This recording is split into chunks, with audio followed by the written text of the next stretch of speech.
Welcome to Tochi Stories. Please don't forget to like, subscribe, and turn on post notification because it will mean the whole world to me. Now let's get right into the story. Brace yourself.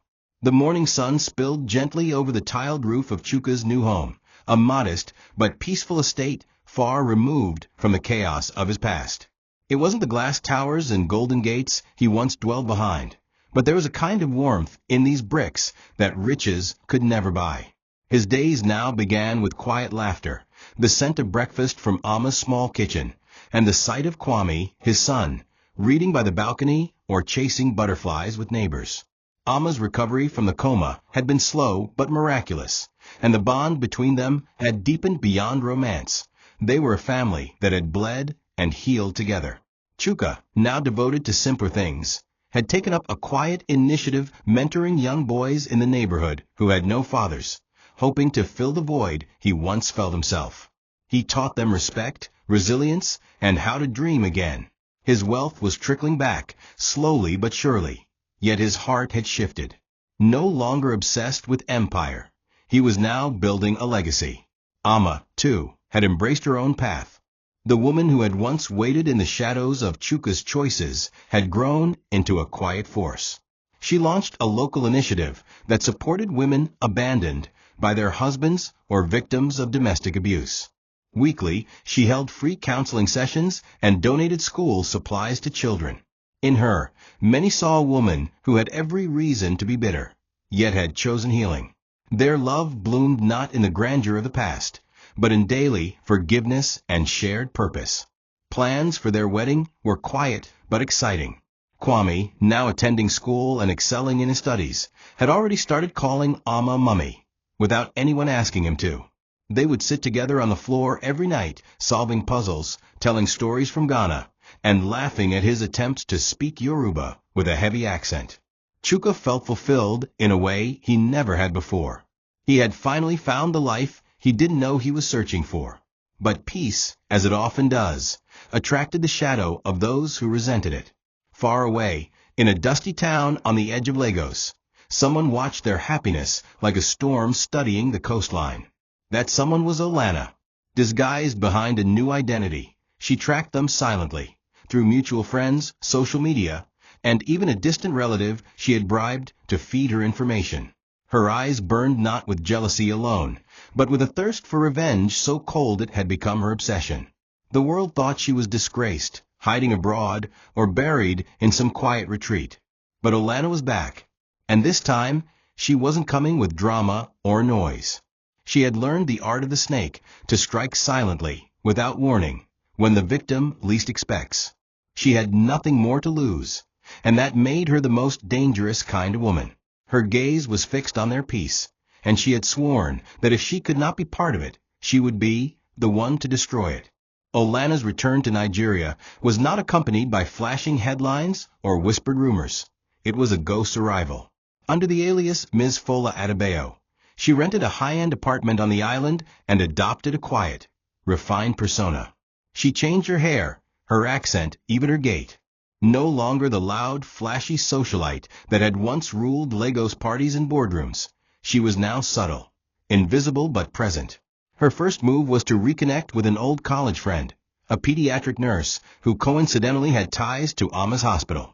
Posing as a humanitarian volunteer, Olanna slipped into the healthcare network, asking innocent questions, pretending to admire Amma's strength and charity work. Her true goal, however, was surveillance, collecting names, addresses, routines, and vulnerabilities. The woman who had once stormed courtrooms and demanded justice now smiled sweetly as she brewed the recipe for sabotage. Every morning, Olanna would sit in her flat with a corkboard full of photos, Chuka smiling at a community seminar, Amma surrounded by children, Kwame holding a certificate of excellence. The images were not trophies. They were targets. She mapped out every movement, timing school drop-offs, noting who picked up groceries, who visited and who didn't. It was meticulous. Beneath the calm exterior, her mind boiled with the memory of humiliation, betrayal, and the child she had falsely claimed as Chuka's. How dare they move on? How dare they be happy after everything she endured? She justified every dark thought with a twisted logic. She had been wronged, and now justice would be her own. She didn't want them dead, not yet. She wanted them to suffer, to break from within. And that, she knew, would take patience. Her first act of revenge was small, a test. She anonymously donated money to Amma's women's group, attaching a forged note from a sponsor named Hopebridge. Amma, grateful, sent a public thank you on social media. Olanna watched with a crooked smile.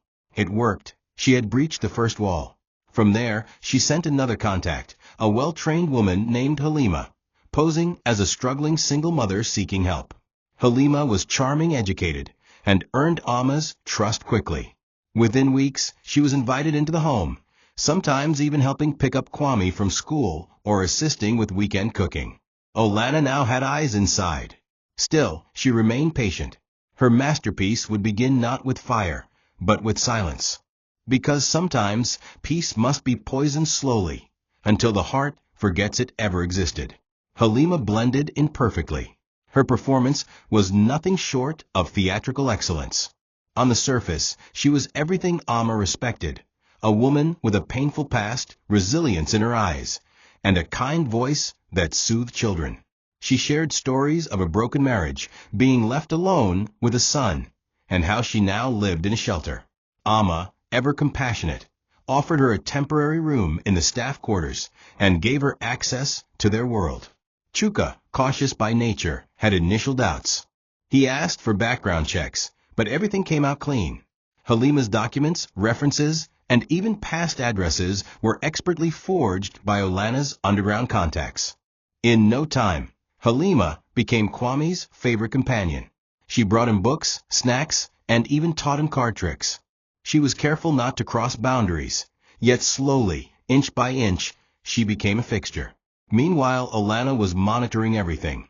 Halima would call nightly, reporting updates on the family's routines. When Kwame fell ill with a mild fever, Halima was the one who nursed him. When Chuka forgot Amma's hospital files one day, Halima was the one who helped retrieve them. Little by little, she became indispensable. Amma was especially drawn to her resilience, seeing in her a version of herself from years ago. They shared long conversations at night, drinking tea on the porch and speaking about forgiveness, motherhood, and hope. Halima listened with a gentle smile, even as she mentally recorded every detail for Olanna. She was not just a spy, she was a trap disguised as a friend. The final touch came on a Sunday afternoon during a charity event.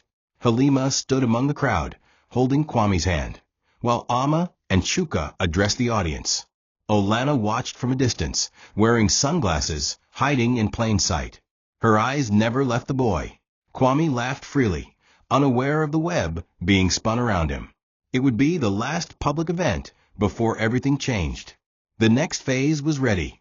Halima had done her part. She had earned trust, removed suspicion, and laid the foundation. What came next would shatter their world. And as Olanna turned away from the crowd that afternoon, she whispered to herself, "They danced in the light. Now let them drown in the dark."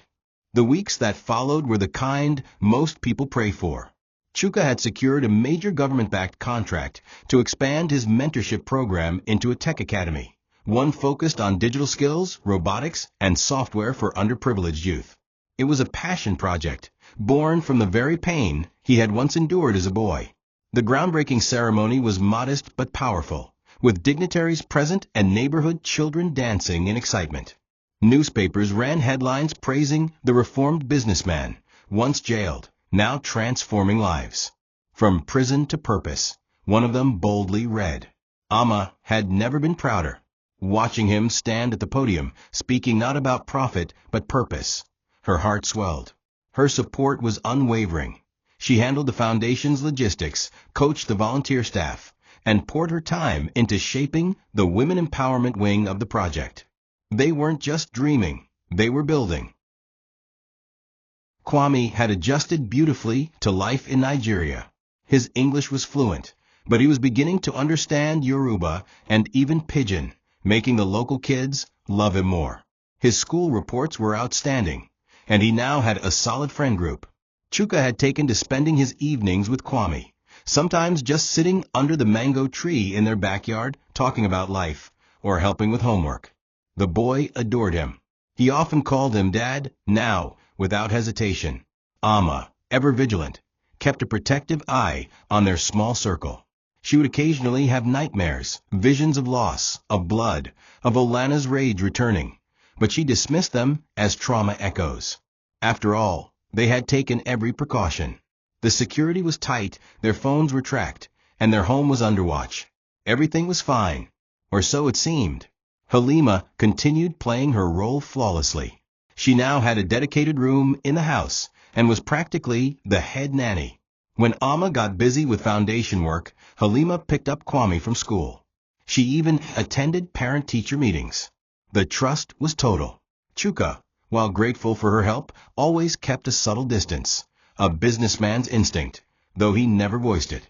He wasn't rude, just cautious. Halima respected that, or at least appeared to. On the surface, life was unfolding like a slow dream, ambitions taking flight, family strengthening, and wounds healing. But beneath it all, Olanna had entered the final phase of her plan. She no longer watched from a distance. She was in the room, laughing through Halima's voice, touching through Halima's hands, and waiting for the moment the house would be left alone, the gate unlocked, and Kwame, the golden boy, would be ripe for taking. It was a humid Thursday afternoon, the type that made the air feel heavy and everything slow. Amma had a speaking engagement at a women's summit in town, and Chuka had a board meeting for his tech school. Halima volunteered to watch Kwame, promising to pick him up from school and keep him occupied until both parents returned. She made jollof rice, packed his favorite comic books, and even offered to take him to the nearby public garden after school.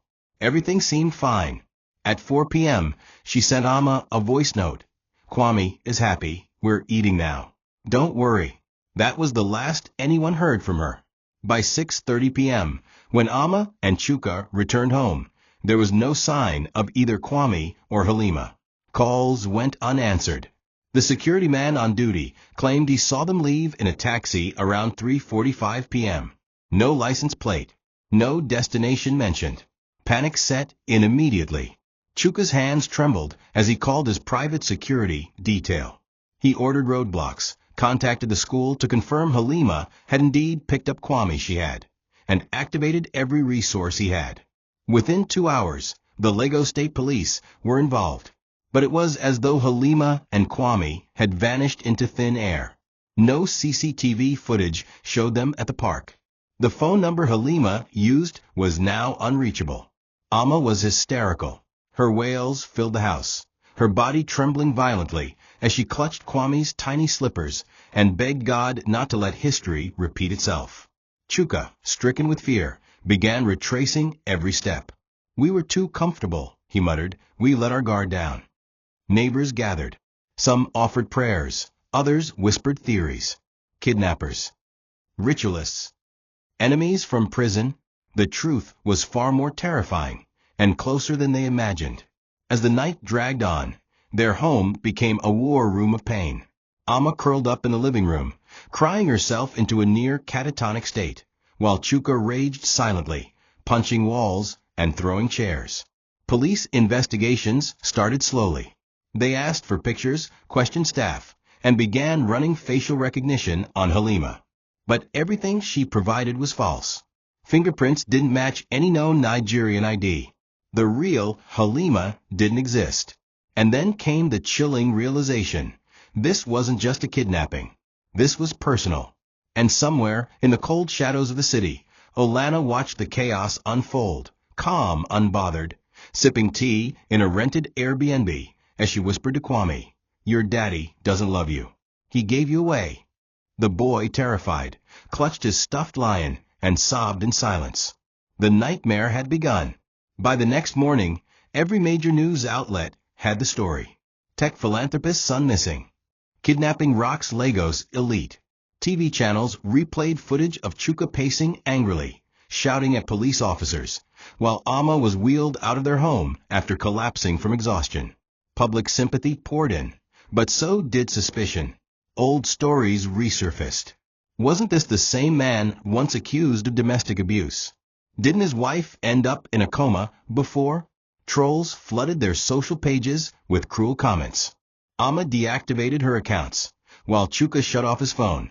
He stopped eating, stopped sleeping. All he did was stare at maps, comb surveillance logs, and send men into every corner of Lagos.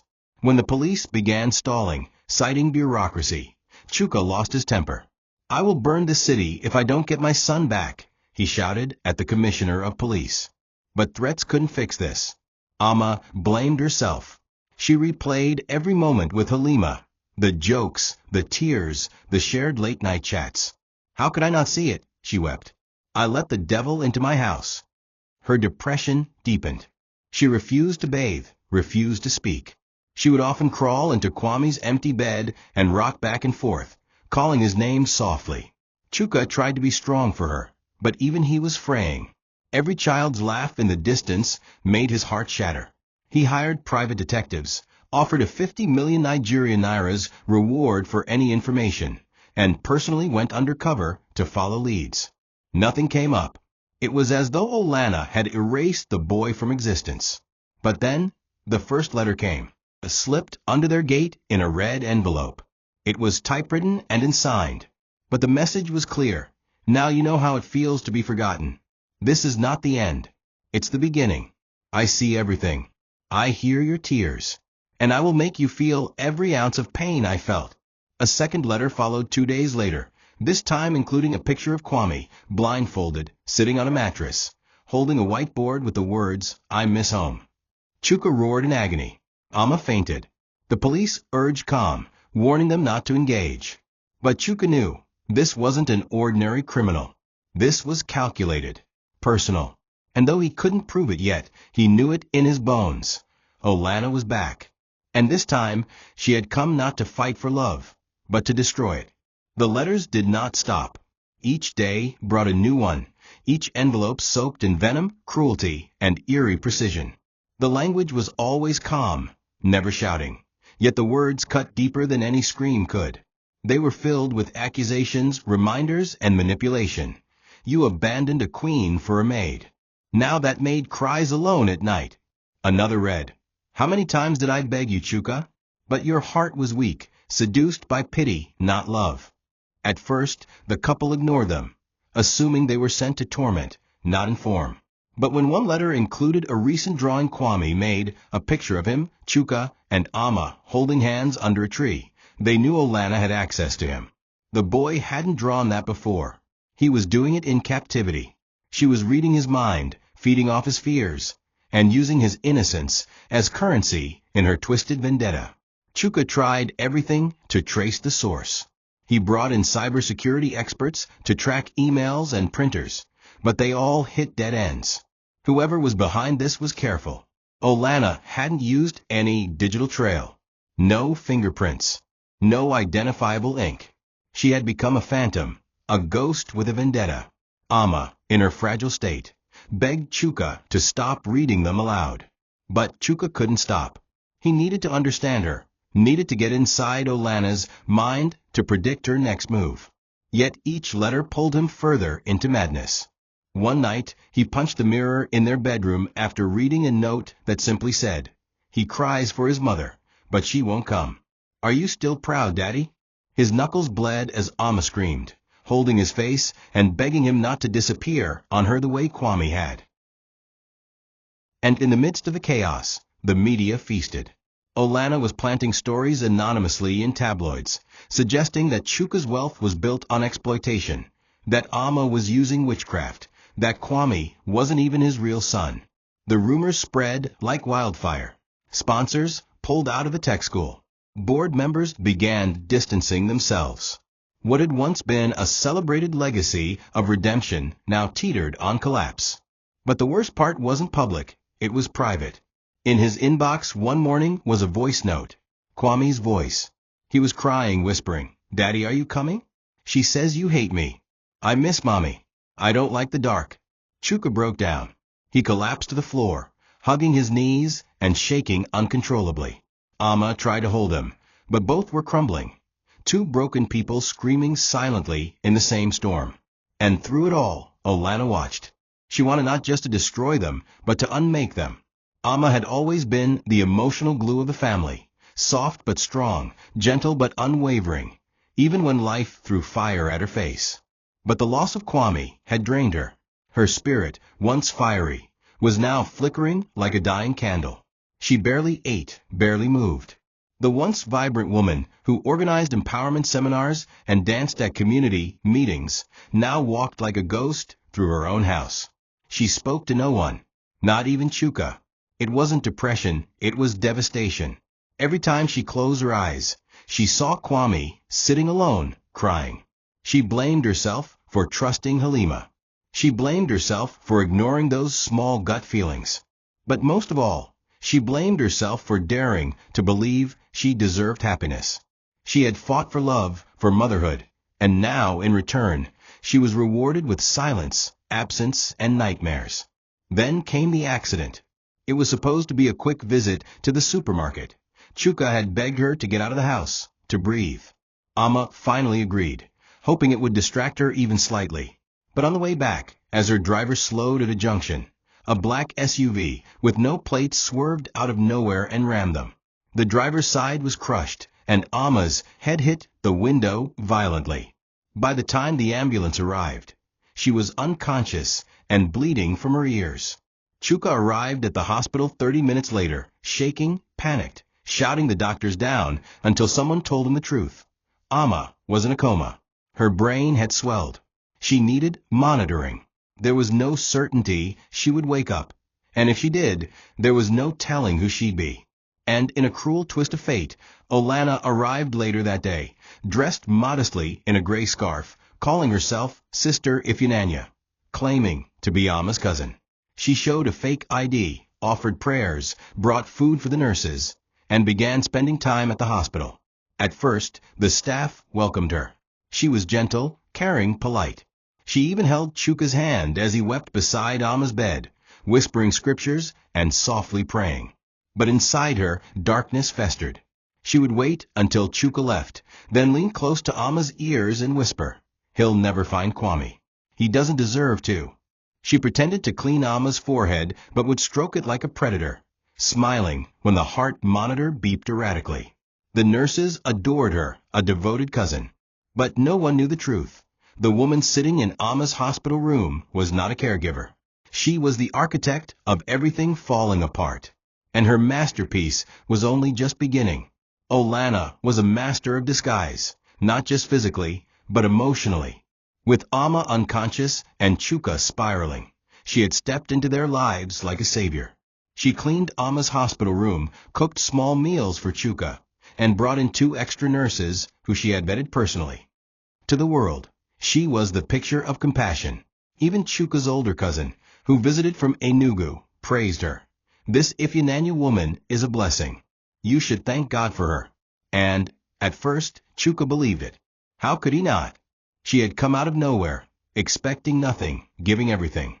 She stayed overnight in the hospital more than he did. She wrote in a little prayer journal, lit candles, and encouraged Chuka to sleep. She even convinced him to shave, eat, and go home for a night. "Amma would want you to rest," she'd whisper, tucking a blanket around his shoulders. But her kindness wasn't love. It was invasion. Back at home, she began dropping subtle seeds. "I heard some people on the street saying Amma was cursed," she whispered over dinner. "Maybe someone needs to pray more seriously."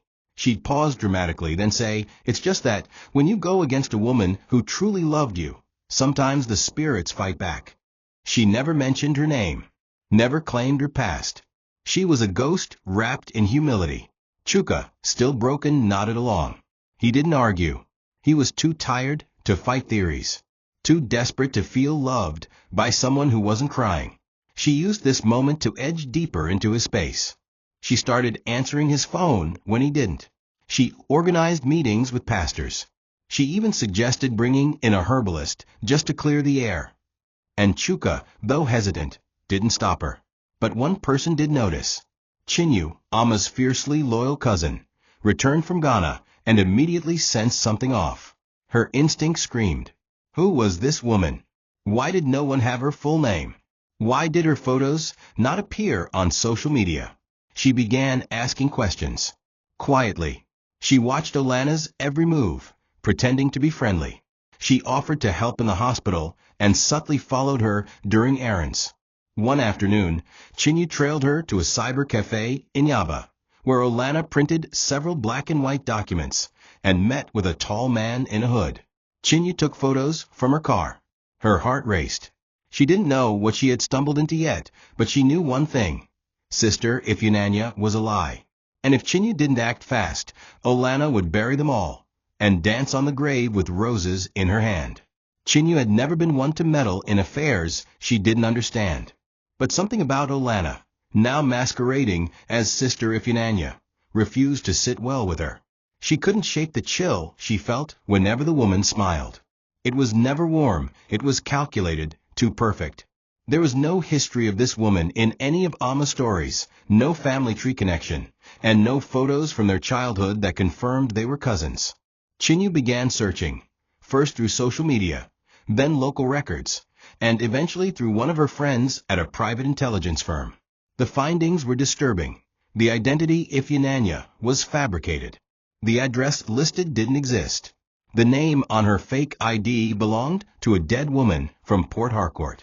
Chinyu's instincts were right. This was no caregiver. This was an intruder, and more than that, a threat to everything Amma and Chuka had built. Meanwhile, Chuka was drowning in silence. Amma was still in a coma, her condition stable but unchanging. The doctors said she might wake up, but they could never say when. The house felt like a museum, quiet, sterile, suffocating. And in that void, Olanna planted herself like a vine, slowly wrapping around his grief. She began accompanying him to prayer meetings, suggesting long drives to clear his head, and dropping words like destiny and forgiveness into conversations. Sometimes God uses storms to realign you with the woman who truly knows your heart, she'd say softly. Chuka, consumed by guilt and loneliness, didn't protest. He didn't recognize what was happening, how she was blurring the lines between support and seduction, between grief and manipulation. All he knew was that the only woman who truly understood his pain now lay unresponsive in a hospital bed, and the world around him was spinning. But the real horror wasn't in Chuka's home or hospital room. It was in a hidden, dingy warehouse on the outskirts of town, where Kwame was kept under the care of a man named Felix. A former convict and Olanna's secret weapon, Felix was crude, violent, and completely loyal to her. Kwame wasn't beaten. Olanna had instructed against physical harm, but he was emotionally starved, locked in a small room with dim lighting, surrounded by silence, told repeatedly that his parents had forgotten him. "Your daddy gave you away," Felix would whisper. He chose that woman, the one who sleeps in the hospital now. The boy, once full of joy, now sat curled in a corner, flinching at any sudden sound. He barely spoke, but one day, he found a piece of chalk and began drawing on the wall. A house, a woman with long braids, a man in a suit, and a little boy holding both their hands. He hadn't forgotten, and somewhere deep in his small heart, he believed they hadn't forgotten him either. As Olanna's grip on Chuka tightened, her mask began to slip, not through carelessness, but through overconfidence. She felt invincible. Chinyu, however, was far from convinced by her charade. One morning, while pretending to be grateful for Olanna's support, Chinyu requested to borrow her phone to call a doctor. Olanna hesitated, but handed it over. Chinyu memorized the number on the caller ID before she dialed. Later, she called that number using her burner phone. A man answered. "Who dey call Olanna?" he asked carelessly. Chinyu's heart nearly stopped. "Sorry, wrong number," she said quickly. But she had heard enough. Olanna's alias was confirmed. Chinyu now had proof, but she knew one thing. Revealing it without a plan would be dangerous. Olanna was not the type to retreat quietly. Meanwhile, Chuka began to unravel slowly. Amma's condition hadn't changed, and each day without Kwame chipped at his sanity. His once vibrant company had gone quiet. Investors pulled out, clients lost faith. Rumors spread like wildfire. Chuka had beaten his wife into a coma. He was sleeping with her cousin. His son had run away. Journalists camped outside his gate. Even the church distanced itself. Yet Olanna remained his shadow, comforting him, feeding him, sometimes just sitting beside him in silence. "They want to destroy you," she whispered one night. "Let me help you rise again." But it wasn't love. It was control. And Chuka, vulnerable and lost, mistook it for kindness. What he didn't know was that Olanna's every move was recorded. Chinyu had installed a hidden camera in the house, hidden in the statue of a lion on the console table, aimed directly at the living room. It was through this camera that Chinyu caught the moment Olanna broke character. One night, when she believed she was alone, Olanna spoke on the phone. Her voice was calm, chilling. "No one suspects. He thinks I'm saving him. The boy is still alive, though weaker. Felix is keeping him quiet." She laughed softly. "I'll break them all, then come out the savior. Watch." Chinyu watched the footage in horror, her heart racing. This wasn't just revenge. This was warfare. She copied the file, sent it to her contact at the police, and then sat alone in the dark. The war had officially begun. But it wasn't a war of bullets. It was one of patience, proof, and perfect timing.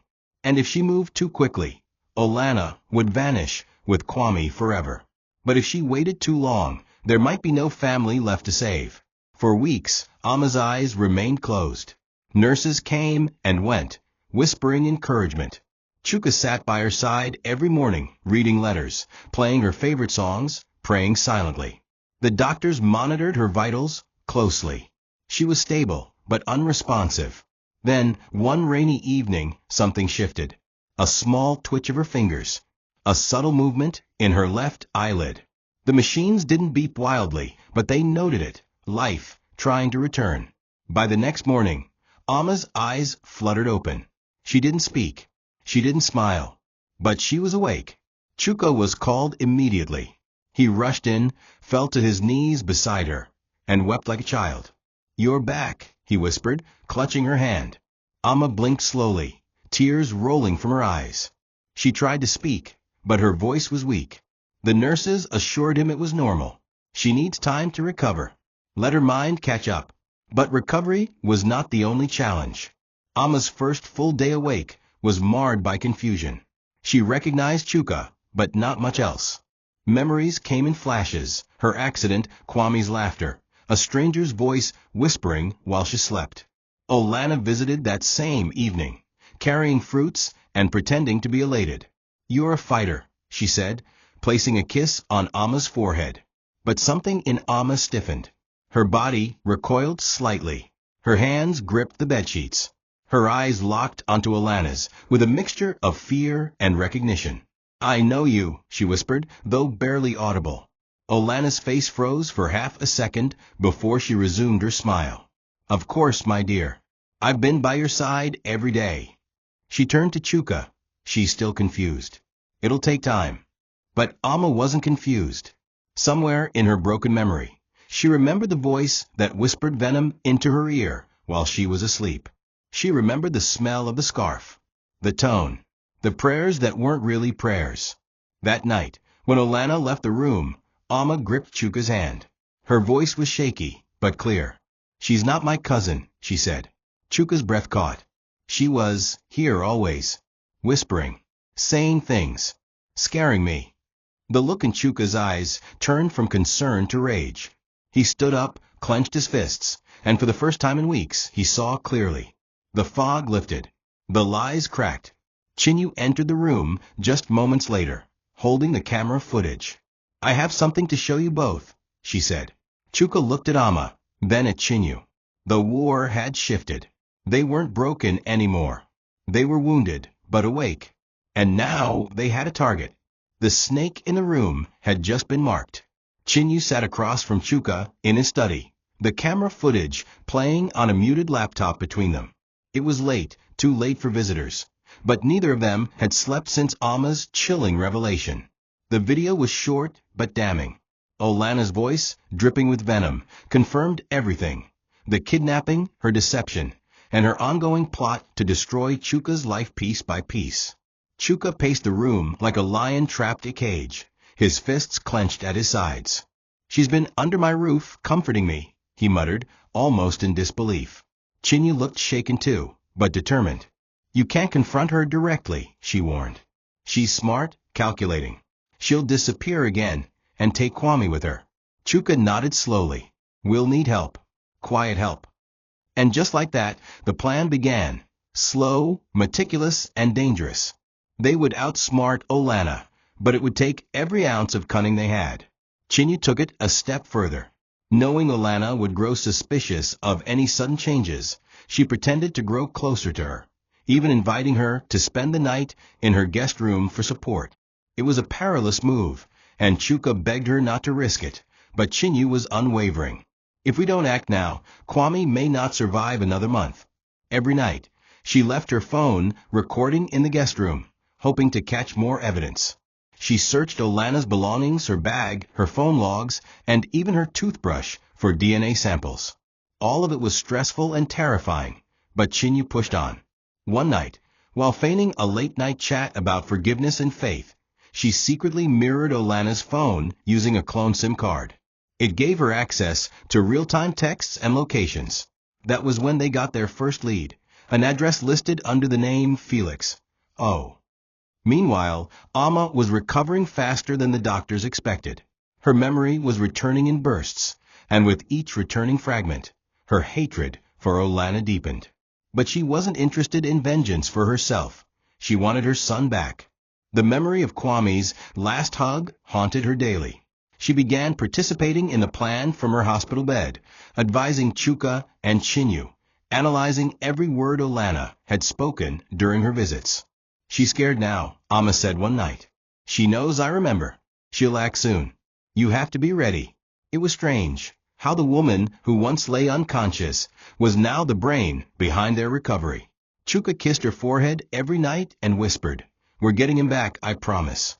For the first time in months, hope began to rise. Not just the hope of reunion, but the hope that maybe, just maybe, Olanna could finally be stopped. The trap was delicate. Any false move, and Olanna would either vanish or retaliate in a way they couldn't afford. Chuka used his growing influence in the tech world to hire a cyber investigator named Deo, a quiet genius known for working off the grid. Deo planted a custom surveillance tool into Olanna's clone phone, capturing not just texts and calls, but GPS movements and even brief audio snippets. Within 48 hours, a miracle happened. A voice message from Felix played aloud in Deo's lab. The boy day okay, Felix said, chewing gum audibly. But he don day sick small. When we go do? You say make I still wait. The hairs on Chuka's neck stood up. We've got him, Deo said with a grin. Now we just need to find out where he is. The GPS pinged at an abandoned mechanic shop on the outskirts of town, a perfect place to hide something or someone. Chuka, Chinyu, and Deo collaborated with a discreet unit in the police force that specialized in covert recoveries. A sting operation was arranged. But Chuka didn't want just the boy back. He wanted to catch Olanna red-handed. The team devised a distraction. A fake press conference was announced at a major hotel, headlined as Chuka's official return to business with a new investor. The media buzzed with interest, and Olanna, still posing as the ever-loyal cousin, insisted on attending. Meanwhile, Chinyu faked a sudden illness that would prevent her from joining them, staying behind to manage the surveillance. At the hotel, Chuka kept his cool, shaking hands, smiling for cameras, and delivering a brief speech about resilience through pain. But his heart pounded, knowing that elsewhere, armed officers were converging on the warehouse. At the warehouse, the police raid was swift and surgical. Felix, caught off guard while cooking Indomie, tried to flee but was tackled. Kwame was found locked in a windowless room, wrapped in a blanket and clutching a small drawing Amma had once given him. The boy cried out when he saw the uniforms. Is my daddy here? He asked, voice hoarse. The officers promised him safety. Chuka was informed immediately, but held back tears and finished the press conference before disappearing into the hotel kitchen. There, he broke down completely. The boy was safe. After months of torment, of silence, of haunting dreams, his son was safe. But the war wasn't over. Not yet. Olanna still stood beside him, smiling at the cameras. She didn't know. Not yet. But the moment was coming. Her reckoning had just begun.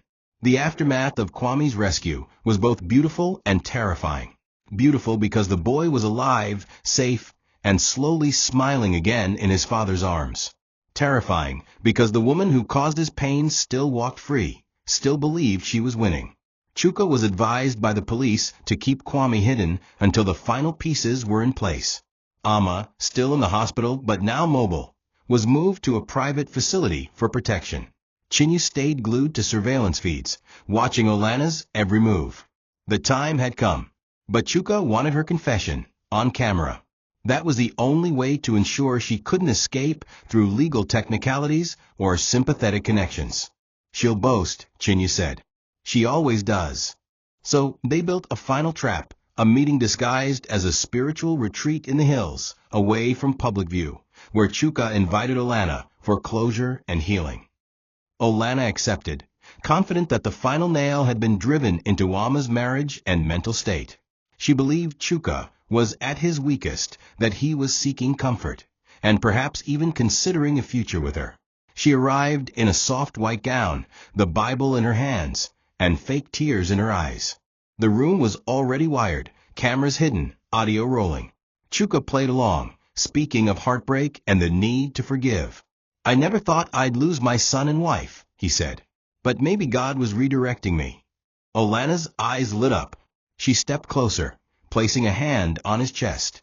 "I told you," she whispered. "You and I, we were always the ones meant to rise together."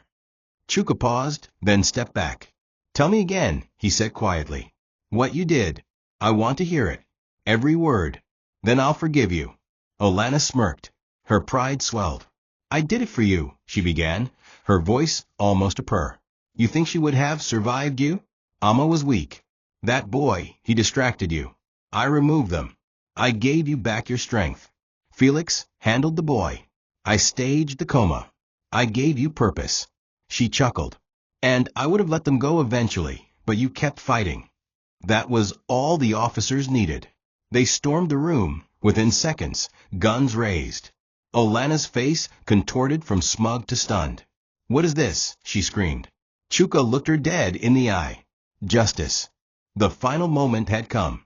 She was dragged out in handcuffs, screaming, kicking, hurling curses. And Chuka, for the first time in a long time, stood tall, not as a victim, but as a man who had faced his storm and won. The moment Chinyu stepped into Amma's hospital room after her recovery, she knew something was wrong. Olanna had already woven herself into every corner of their lives again. She was always nearby, holding Amma's hand, bringing herbal teas, and consoling Chuka like a long-lost cousin. But Chinyu, ever observant, noticed the subtle twitches in Olanna's gaze when no one was looking, the way she always deflected questions about where she had been in the past year. It didn't take long before Chinyu began digging. She pretended to be friendly, even asked Olanna for skincare tips, and one night, when Olanna had left her bag in the guest room by mistake, Chinyu pounced.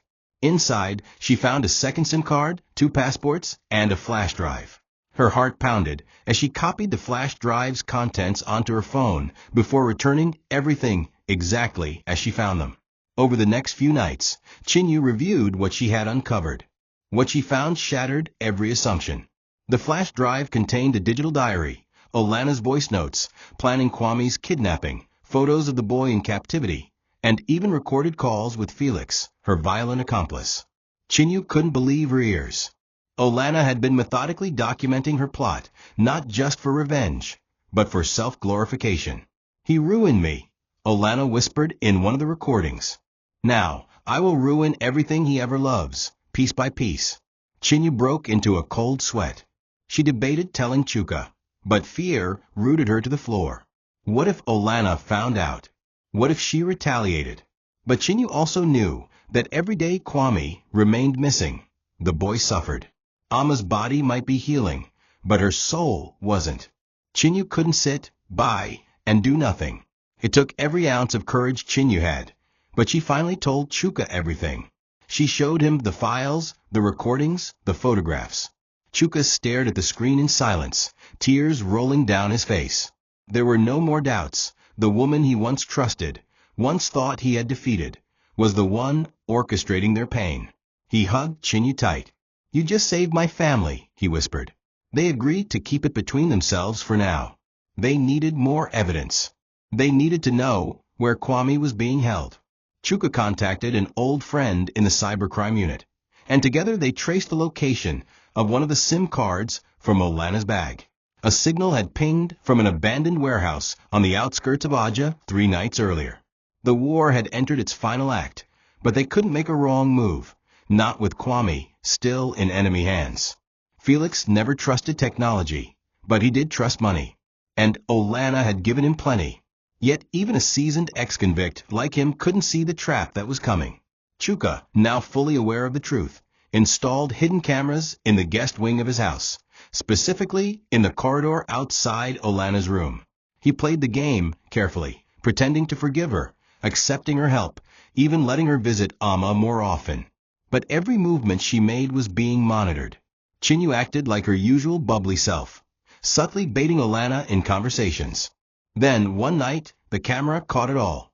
Olanna, pacing outside her room, speaking to Felix on the phone in hushed tones.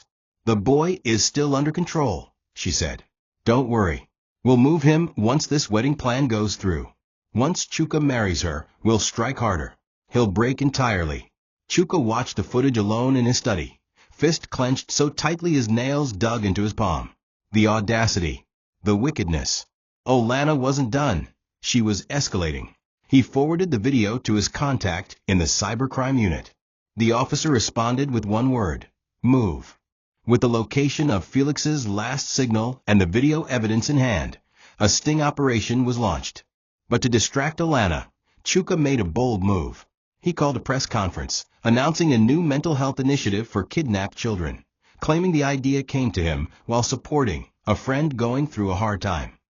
Olanna attended the conference, standing next to him in a modest outfit, smiling for cameras, completely unaware that at that very moment, her safe house was being raided. Meanwhile, the operation team descended on the old warehouse. The place was nearly empty, dark, damp, and silent. But hidden behind a false wooden wall was a small, windowless room. Inside, curled on a mattress, was Kwame. His cheeks were sunken, his clothes ragged, and his eyes dazed, but he was alive. The officers moved quickly, neutralizing Felix and his men. Kwame was taken to a nearby hospital under tight security. When Chuka arrived, he didn't speak. He simply held his son, weeping silently, burying his face in the boy's tiny shoulders. For the first time in months, he felt like a father again. But the battle wasn't over. Olanna didn't yet know they had rescued Kwame. Chuka wanted her to feel the fear she had inflicted. And when the time came, he would make sure the whole world knew who the devil really was. The next morning, Chuka stood in front of reporters, smiling.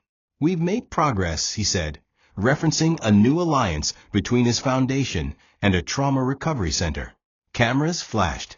Questions poured in. Behind him, Amma, still recovering, appeared by his side for the first time in weeks. The crowd applauded. It was a beautiful, touching moment, but it was a performance. Across town, police officers had been strategically stationed at Olanna's apartment. They had a warrant, arrest orders, and surveillance teams ready. At exactly 10:07 a.m., the sting began. As Olanna stepped out of a black SUV, headed to the hospital to check on Amma, officers intercepted her. "You're under arrest," the lead detective said.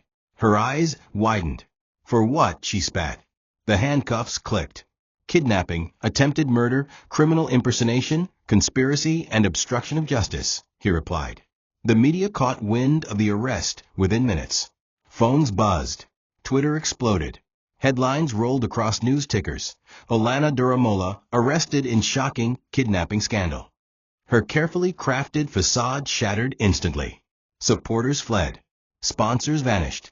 Her social media accounts were flooded with backlash. Videos of her fake sobs during Amma's hospital stay went viral. Which in caregiver's clothing, one blog labeled her. In her holding cell, Olanna screamed, kicked, and shouted that it was all a lie. But the recordings, the photos, the testimonies, they were airtight. Felix, trying to save himself, agreed to testify against her in exchange for a lighter sentence. Her world was crumbling. And for once, the pain she had inflicted on others now closed in around her like a noose. Her reign of manipulation was ending, not with a bang, but with a pair of metal doors slamming shut. Chuka visited the prison 3 days later, not out of curiosity, but closure. Olanna, behind the glass, looked nothing like the queen she once was. Her eyes were wild, her hair disheveled, her confidence gone. "Why did you come?" she spat. Chuka didn't flinch. "To tell you that you failed," he said. "You thought you broke me, but you made me stronger." She laughed bitterly. "You think this is over," she whispered. "This is just the start of your curse." Chuka stood, calm. "No, Olanna, it's the end of yours." And with that, he walked away, never looking back. Outside, Amma and Kwame waited in the car. The three of them drove off quietly, as dawn broke across the city. There was still healing to do, but the darkness was fading. The storm had passed, and light was returning. The days following Olanna's arrest were tense. Though the world celebrated her exposure, behind the scenes, her venom still flowed. Amma remained wary. Her strength was returning, but her spirit remained shaken. Despite the happy reunion with Kwame, something still felt off. It wasn't until 2 weeks later, while preparing a meal in the kitchen, that her body suddenly collapsed. A loud crash brought Chuka running. He found her lying unconscious on the floor, blood trickling from the side of her head.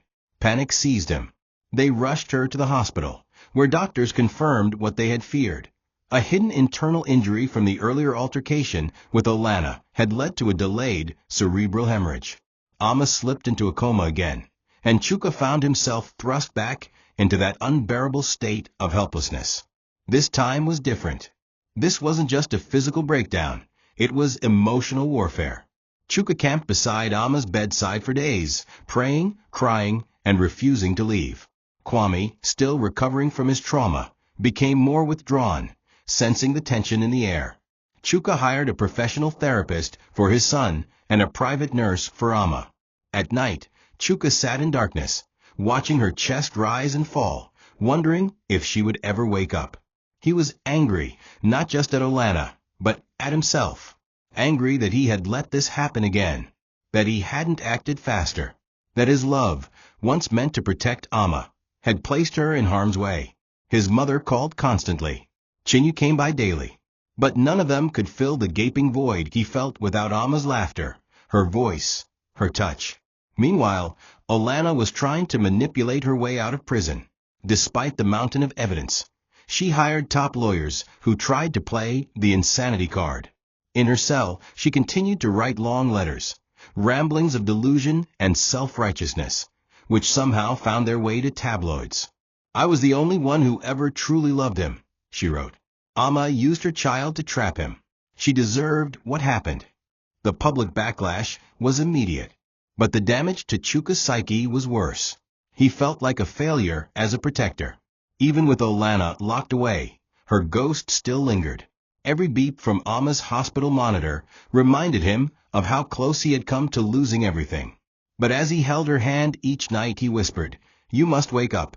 Not for me. For Kwame. For everything we built." News of Olanna's failed legal tricks spread quickly.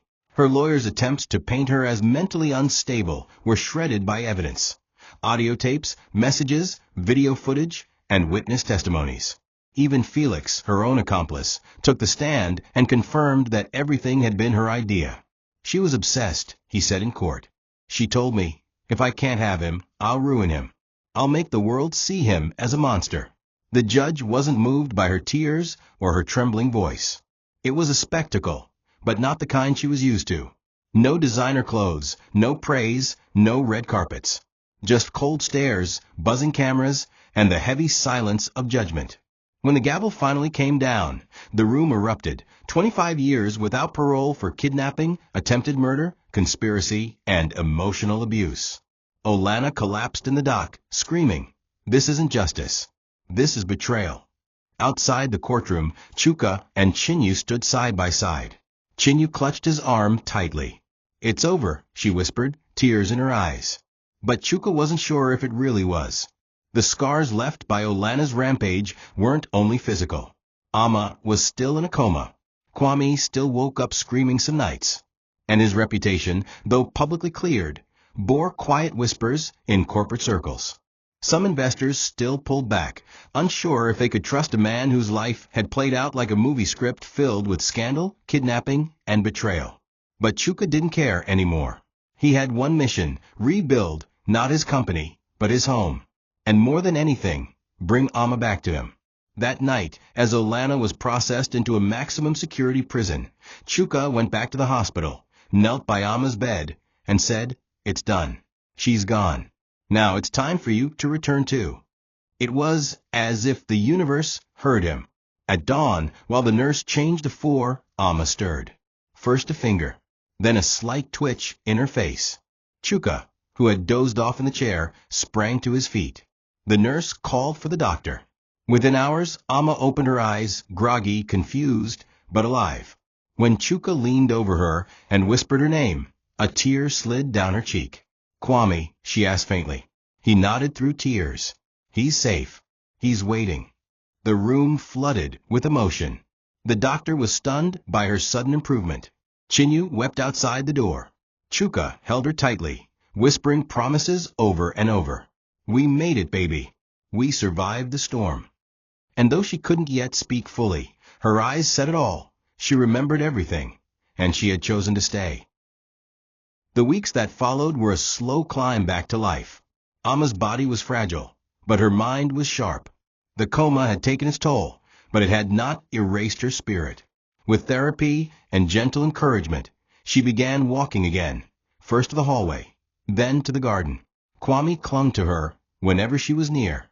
The boy who had been so distant began smiling again, especially when Amma played her favorite lullabies on her phone.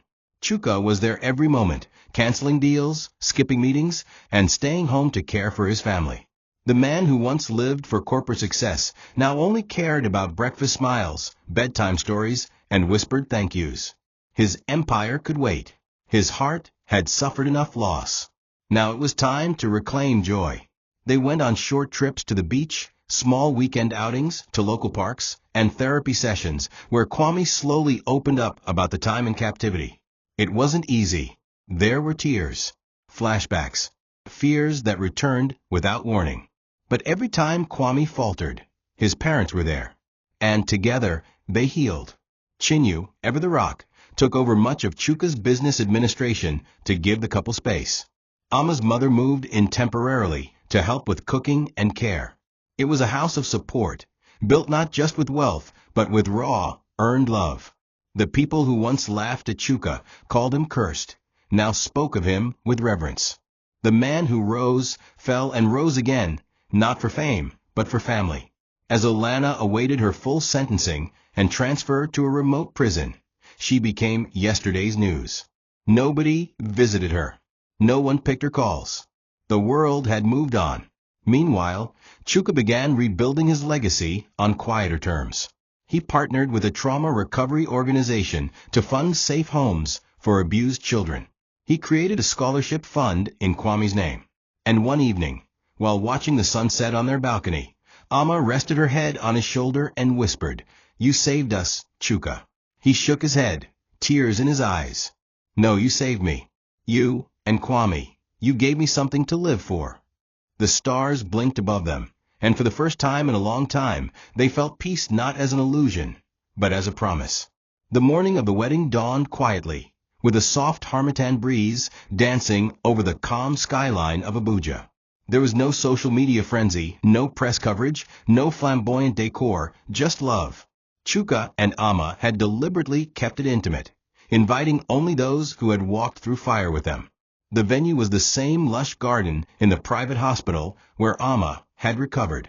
The couple chose it not for grandeur, but for the memories.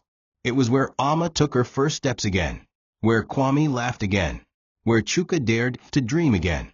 Rows of white chairs lined a cobblestone path shaded by palm trees, and soft live music drifted in the background. The sun kissed Amma's skin gently as she stepped forward, radiant in an elegant but modest white gown, her steps firm, her smile soft. As planned, it was Kwame who walked her down the aisle. Dressed in a black suit with a small flower pinned to his chest, the little boy held his mother's hand with pride. The moment drew tears from everyone watching, not just for its beauty, but for what it represented. Redemption, restoration, resurrection. Chinny stood as maid of honor, beaming with pride and tears that refused to be held back. Chuka, in a charcoal gray tuxedo with gold embroidery at the collar, watched Amma approach with trembling hands. Not out of nervousness, but awe. This was not just a wedding.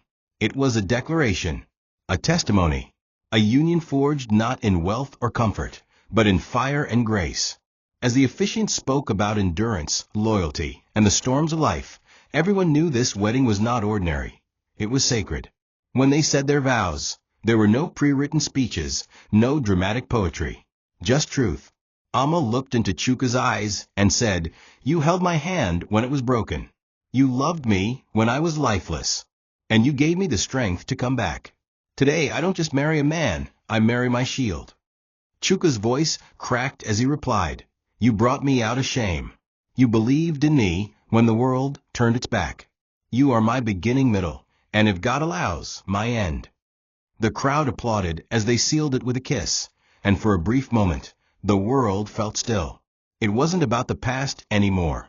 It was about everything they had built, and the future they were choosing. As the music swelled, Chuka lifted Amma into his arms, and Kwame ran after them, laughter trailing in their wake. Months passed, and peace settled into their lives like the soft weight of a warm blanket. There were no more hidden cameras, no strange messages, no nightmares from Olanna. Just life, simple, slow, and sacred. Chuka returned to work gradually, not as the power-hungry billionaire he once was, but as a man reborn. His staff noticed the difference. He listened more, smiled more, and didn't chase fame or profit with blind ambition. Amma reopened her Women Empowerment Initiative and spent her mornings mentoring young mothers recovering from trauma. Kwame enrolled in a private school, excelling in writing and public speaking, often speaking about never giving up on people. Their home, once a place of shadows and secrets, now echoed with laughter, music, and grace. But Chuka wanted more, not for himself, but for others like them. He started a foundation named Stormwalkers, not in honor of Olanna or the pain she caused, but in tribute to survival. He knew there were many others, men, women, children, who had been through emotional warfare and came out the other side. The foundation partnered with trauma counselors, women's shelters, and child protection services across Nigeria. Kwame became the face of a scholarship arm, helping to support children who had been abducted or lost their parents. Amma hosted quiet sessions with survivors. Chuka never gave interviews about it. There were no gala nights or summits. He simply built and let the work speak for itself.